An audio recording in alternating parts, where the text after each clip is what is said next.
Mwiriwe muraho, kanizere ko buri wese ameze neza mu bice arimo bitandukanye. Nkomeje kubashimira ukuntu mukomeje kutwereka mukora kuri like, share na subscribe, kandi ndabashishikariza ko mwaguma kubikora. Rero uyu munsi tugiye kuganira, ngiye kuvuga kuri topic ni gute wabara umushahara net, amafaranga ucyura yandi ujyana mu rugo muri Polonye. Ndababwira amoko ya kontara ushobora guhabwa y'akazi uri muri Polonye. Rero reka mbashishikarize kuza gukurikira iki kiganiro. Ndakeka ko kiri buze kuba gitoya, kandi ndakeka ko kiri buze kuba kirimo imibare, ntabwo araba ari amagambo gusa. Nk'uko bisanzwe murabizi, iyo ndimo gupresenta ibintu ngerageza kuvuga nerekana amafacts, nerekana ibimenyetso, mba ngerageza gutanga amakuru ariho uwo munsi. Ariko nk'uko muri buze kubyumva, Polish tax law zihinduka buri kanya. Kugira ngo uyu munsi nshobora kuvuga ibintu, wazaza kubyumva nyuma y'icyumweru ugasanga hari modification nkeya zabayeho.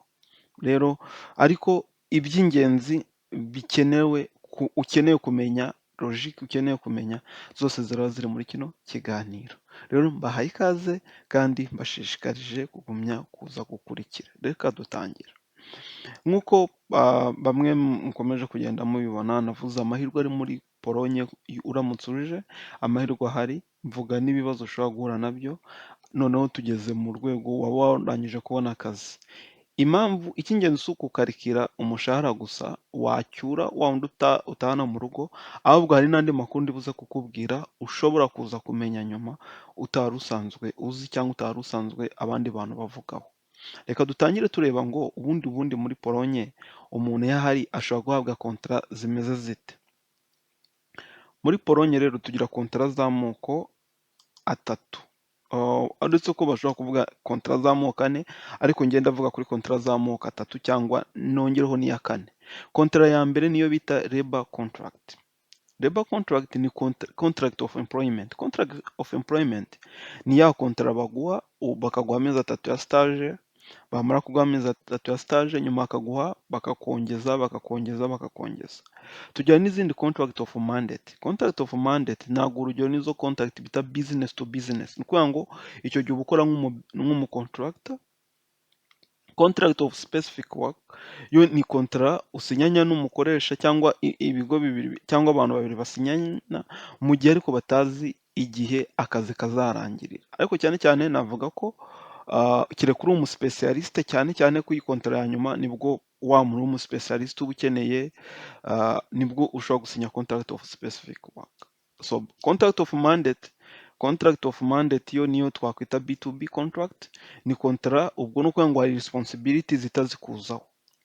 So reka mbivuge mu ncamake. Iyo ufite labor contract ni ukuvuga ngo iyi kontara baguha iba igomba guhuzwa na labor code law. Ni ukuvuga igomba guhuzwa n'amategeko agenga akazi muri Polonye. Ni ukuvuga ngo iyi kontara igomba kubahiriza minimum wage, amafaranga fatizo ugomba guhembwa, bigomba kubahiriza iminsi y'amakonji, umukoresha aba agomba gufata risk, personal risk, technological risk, amariske yose ashoboka umukoresha wawe aba ayafite. So ni ukuvuga ngo icyo amakampani zisigaye zikora, zisigaye zifata company A, ni ukuvuga ngo company A igasinyana akazi na kontra na company B, ni ukuvuga ngo ukaza gukorera company B. Icyo company A yibikoze iba yivanyeho zimwe muri responsibility izihaye company B.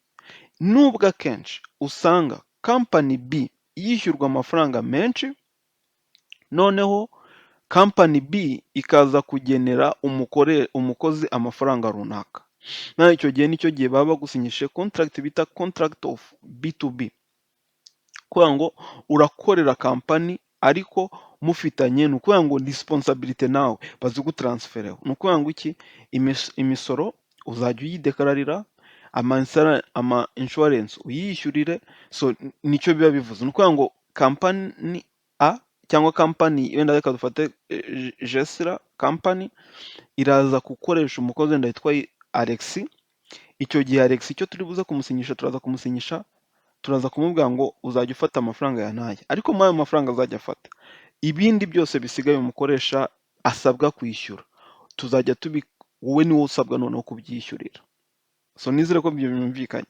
Labor contract ni ukuvuga ngo muri labor contract njye umukoresha n'umukozi basharinga responsibility, ni ukuvuga ngo hari amafaranga umukoresha yishyura, hari n'amafaranga umukozi yishyura. Mu gihe muri contract of mandate byose biri ku nshingano z'umukoresha nako z'umukoreshwa, karumvikanye.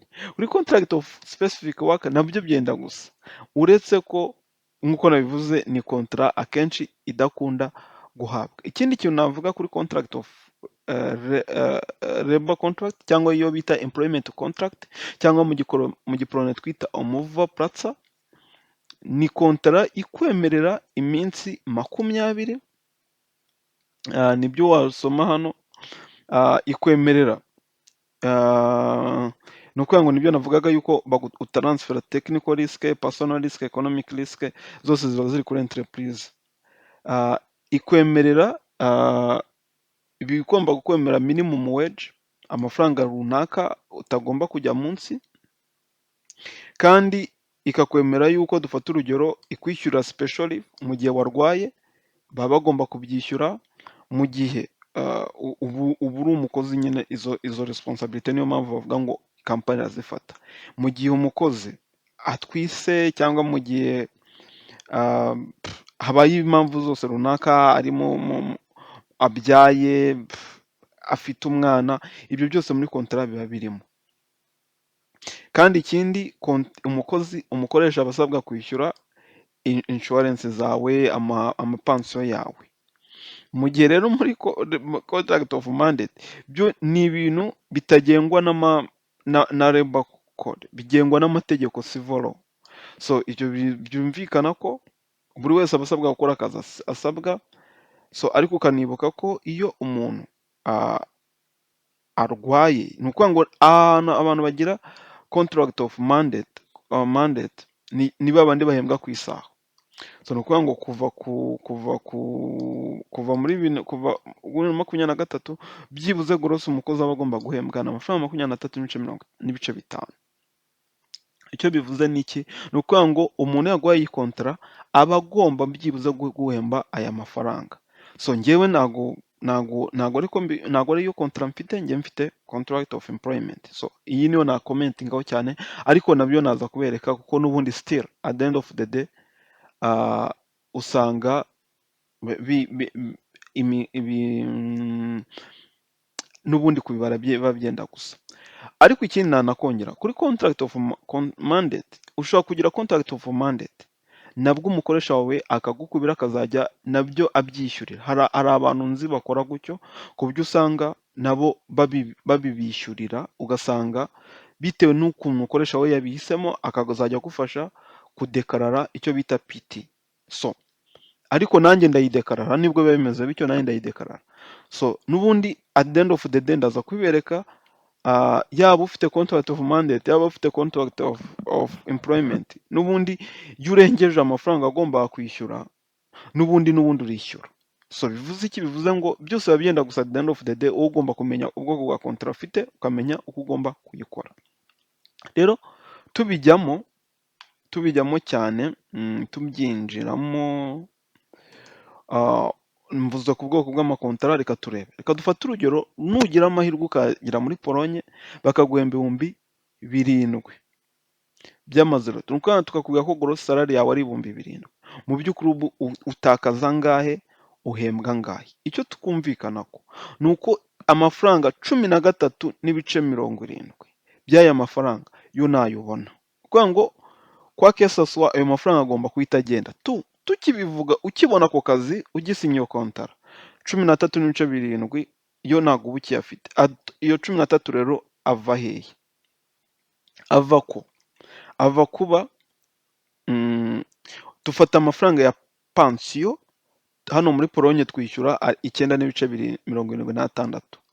Turahita dufata 7,000 dukube 9.76 tubone 683.2.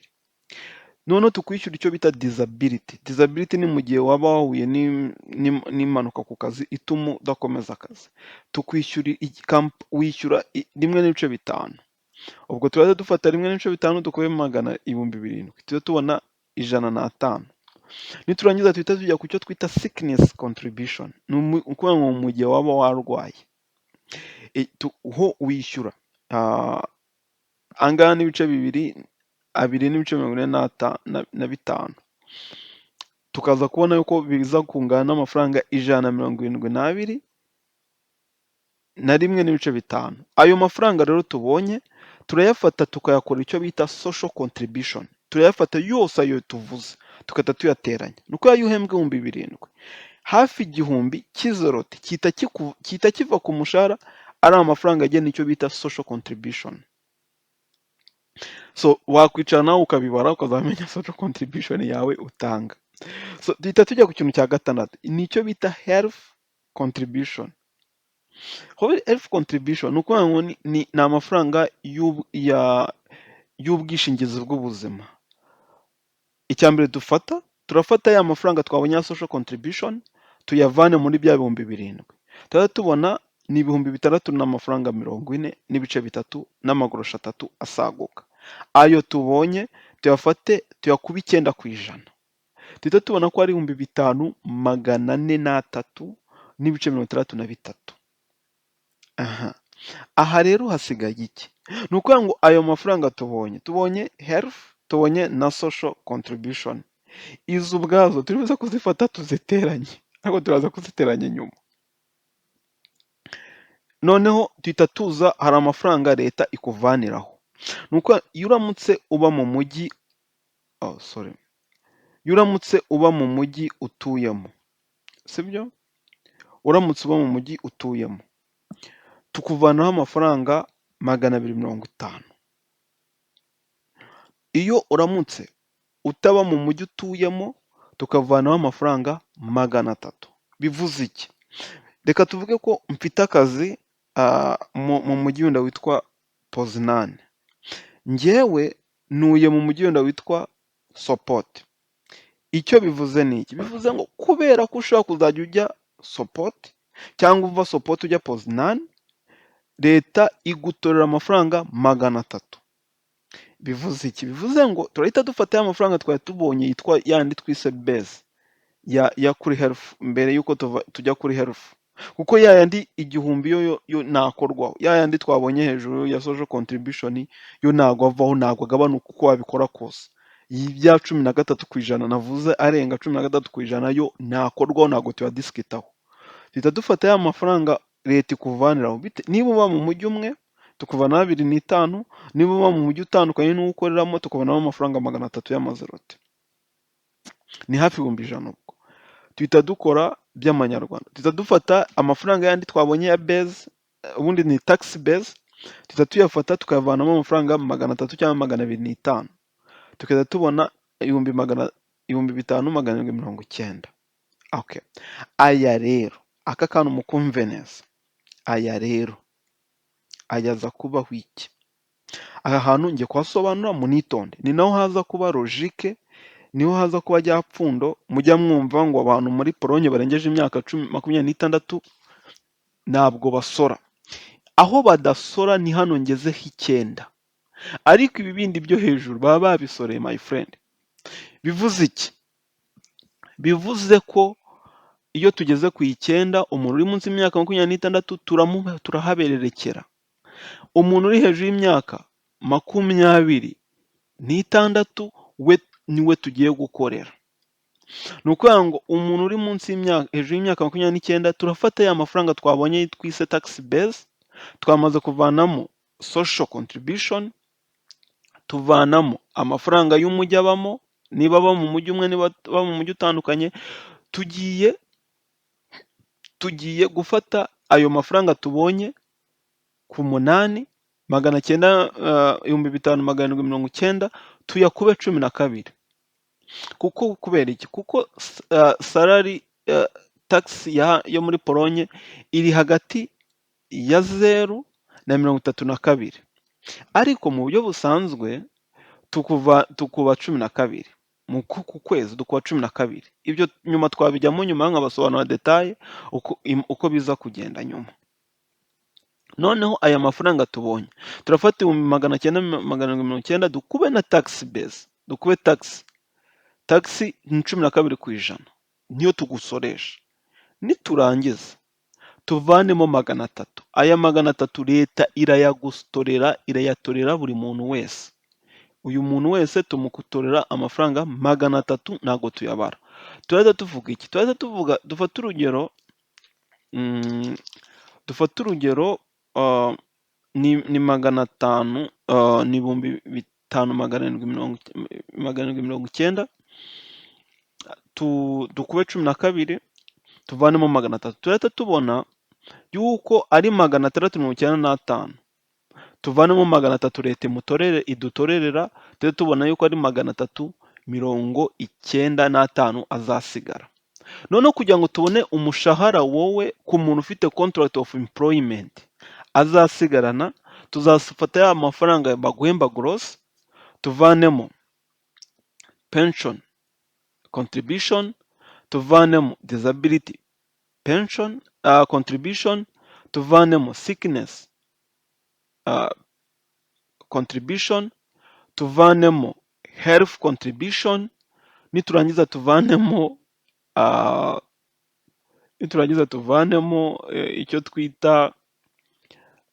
icyo twita monthly installment, tax installments za buri kwezi.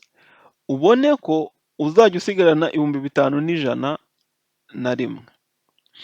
Ariko ubwo aho ni ku muntu urengeje imyaka 26. Ku muntu rero utarengeje imyaka 26, tuzajya tugera hano, tuzajya tugera kuri tax base tuyibererekere. Tuzatugera hano tuhabererekere, tugere hano tuhabererekere, ko ntacyo tuzatubuza kuvanamo na hano tuhabererekere. Ni ukuvuga ngo diferanse y'umuntu ufite imyaka 26 n'udafite imyaka, n'uri munsi y'imyaka 26, ku muntu ufite imyaka 26 uri munsi y'imyaka 26, leta ntabwo azajya asora amafaranga 395. Ni ukuvuga ngo we azajya ahembwa 5,000, reka mbikore akadomo 6, azajya ahembwa 5,496,67. Mu gihe ufite imyaka 27, ubwo ni ukuvuga hejuru ya 26, azajya ahembwa 5,101,67. Ariko wibuke ko umuntu uri munsi y'imyaka 26 hari izindi avantage ahabwa. Urugero ni uko yishyura 1/2 cy'itike mu modoka.